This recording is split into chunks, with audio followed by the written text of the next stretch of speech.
I've heard some people say that Crossroads Screen is a hard mission. I don't agree. On top of this, it is probably one of the easiest missions in the game. It's also one of the easiest missions to get ridiculous lethality rating in, and I want to show you how. First thing, I want to put some CAS here, some artillery there, some more artillery there,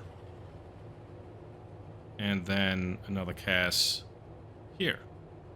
And now we just sit back and watch. So you see the enemy force is made up of this platoon here, which is part of the recon element. This, which is part of the main body.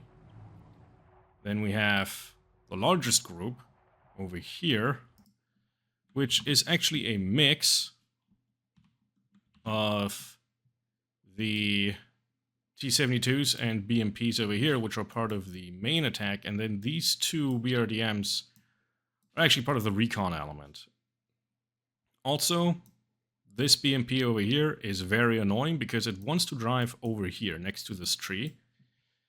And if it does, the airstrike we called in on this group will actually not kill it. It will kill everything else, but this one BMP will survive. Luckily for us, in this run, that does not happen. It gets stuck over here, which is what it does most of the time, but sometimes it doesn't, and it's very annoying. And then over here we have another group of BMPs, which is also part of the main attack, and is now getting shelled. Now we get to observe another interesting behavior. Whenever the center vehicle of one of these columns is destroyed, the rear one will now start doing some kind of anti-steel rain dance ritual. I mean, I haven't really examined how helpful it is, but we'll check back in with these guys later. Meanwhile, the shelling of this platoon has also started, and we've actually taken out the rear BMP first. Also, they will pop smoke as a response to getting shelled. Here comes our first Phantom. Takes out this interesting mixed platoon, T-55 and 2 BMPs of the recon element. And the second Phantom will take out the rest here. Luckily, the BMP driver had not figured out how to get out of the kill zone.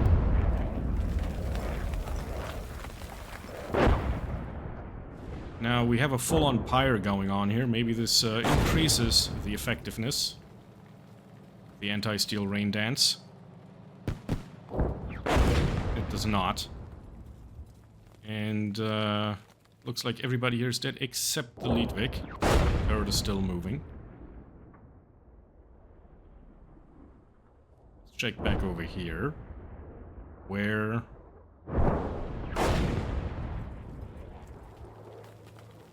none of the turrets are moving. That's a good sign. However, it does not necessarily mean that all the vehicles are dead. You can get rare situations where apparently probably the commander is still alive, or maybe the driver, but immobilized, and there's no real apparent way to tell if he's dead. As long as the turret is moving, though, this guy's alive. There's one way. Yeah, listen to that. There's one way we can tell that everybody's dead, because the music will start playing. Now, there's more to do, though. The mission ends once all the ground vehicles are destroyed, but there are more vehicles in this mission to kill. They're right over there. If you know the mission, you might remember there's 2 Hinds. And yes, we can kill these Hinds with artillery. It does have to be a direct hit, as far as I can tell. I've not been able to get overpressure kills on these guys. I think they're too far away from the ground. But a direct hit will do it. And it's possible, and honestly, a lot more consistent than you might think. At least as long as they're not.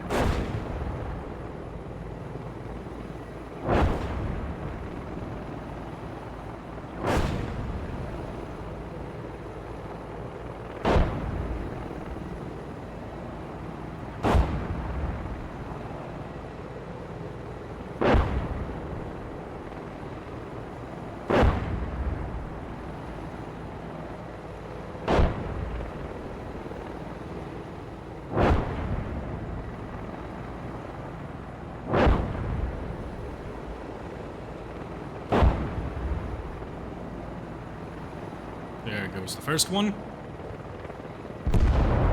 Now we just wait for the second one to die.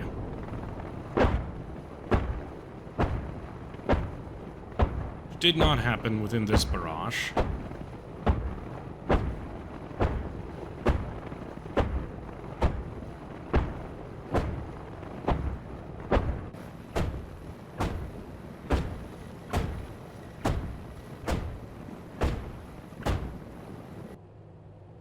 But luckily we have two more.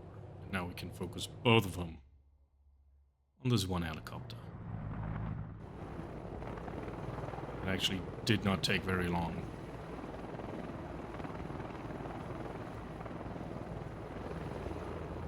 Very impressed by the stable height we have going on here.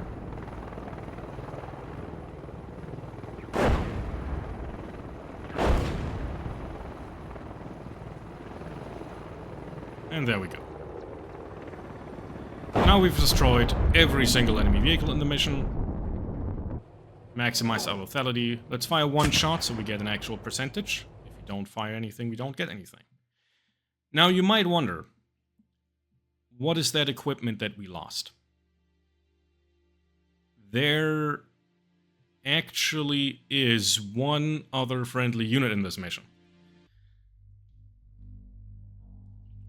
And I totally forgotten about this. I went on the look for it. I remembered an earlier attempt where somewhere over here I spotted a huge smoke plume. It looked like a helicopter crash. Don't see a helicopter over here right now. So I'm thinking maybe one spawns at some point, probably after the enemy helicopter is destroyed. I'm even looking under the ground. Yes, that is a thing. In some missions, I swear.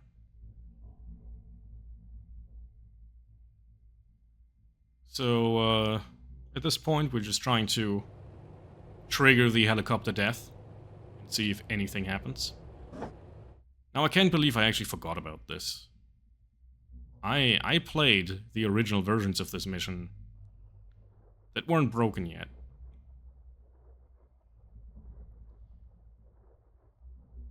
See, once this helicopter dies, still nothing over here, but at the edge of the map here, in the corner, we have a little scout helicopter.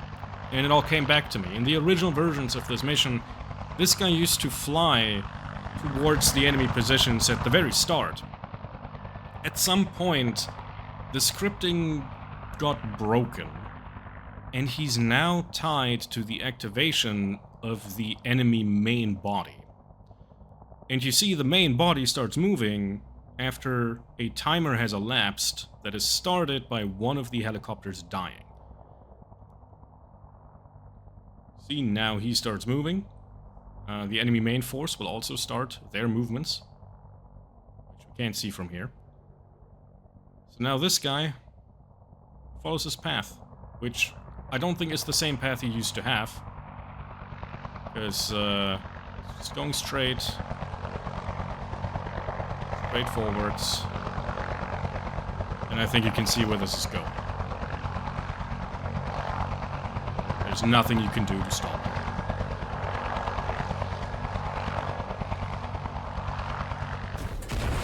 So that's how we lost a vehicle. We could have ended the mission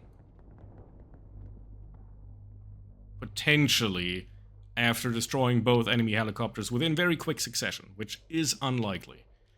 But if you can do that, then you can win this mission without losing a vehicle and without firing a shot. Well, we fired a shot just for the bookkeeping, right? Also, this enables you to sequence break a little bit. With the main body, the flanking BMPs will start moving first.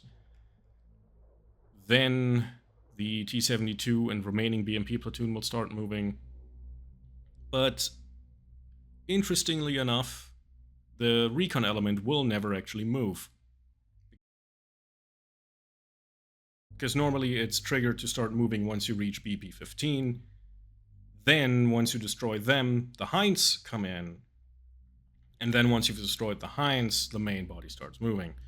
So now we have the main attack happening before the recon element has even started moving. Anyways, this is how you can very easily beat Crossroads Screen. Even if you don't get 100% consistency on the artillery, worst case you'll have to deal with 2, maybe 3 BMPs. And as you can see, you don't even have to destroy the Hinds. You can completely skip the Hinds if you really want to. Anyways, have a look at this artillery.